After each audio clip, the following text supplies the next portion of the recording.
వారి వరకు. వీరయ్య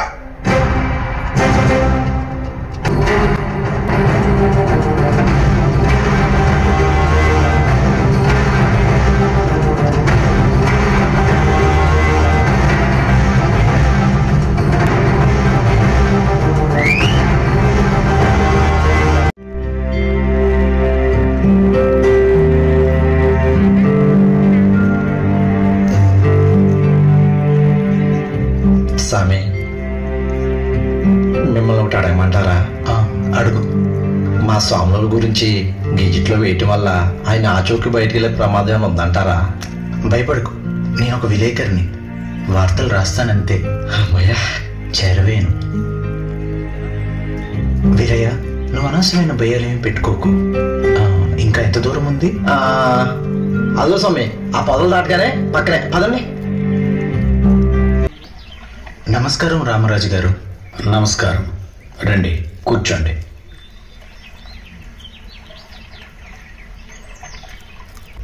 సామే సామే సామే సామే మనలో ఒక రోజు పట్టిన తెల్లదారు కూడా వచ్చాడు. వాడు మీకోసం వాకప్ చేస్తాడు సామే. మన్యానికి కలెక్టర్ వచ్చాడంట. తగిన బహుమతి సిద్ధం చెయ్యి.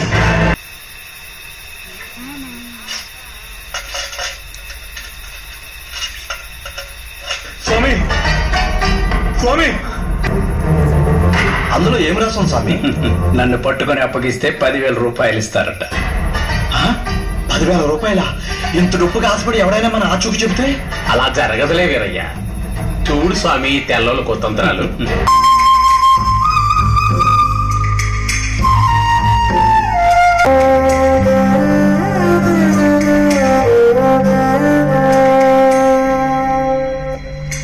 అలాగే స్వామి. వీరయ్య, స్వామి, ఎట్టి పరిస్థితుల్లోనూ శత్రువుకు భయపడకు. అలాగే స్వామి.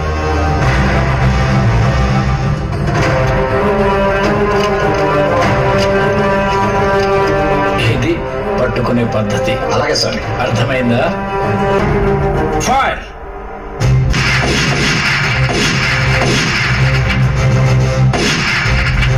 ఒరే సామి, మన మద్యంలో అడుగు పెట్టాక మన బతుకుల్లో చాలా మార్పు వచ్చిందిరా.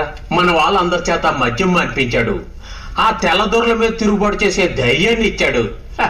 సామి అంటే సామి. స్వాముదయ వల్లే ఆ తెల్లదొరల సైన్యం ఆయుధాలతో మన గూడెం పెడుతుంది. సైన్యం గూడానికి ఎంత దూరంలో ఉంది? నాగులమ్మ వాదన ఏమో దగ్గరలో ఉంది. వీరయ్య అన్నా, నువ్వు వెళ్ళి మన గూడానికి సమాచారం తెలియజేయి. ఇక మీదట మీరు వేటాడవలసినది ఆ తెల్ల జాతి తోడేళ్లను. వాళ్ళని వేటాడడానికి మీకున్న నైపుణ్యం సరిపోదు. దానికి నేను ఇప్పుడు శిక్షణ ఇస్తున్నాను. జై మహంకాళి.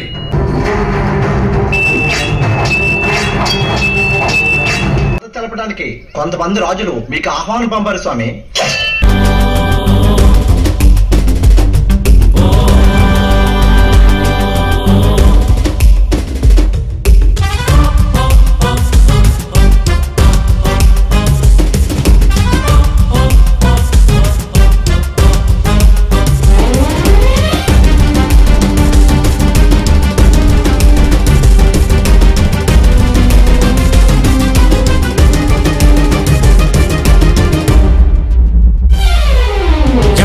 చిక్కని నిప్పుల కణం ఎదురుగా నిలబడి కలబడు.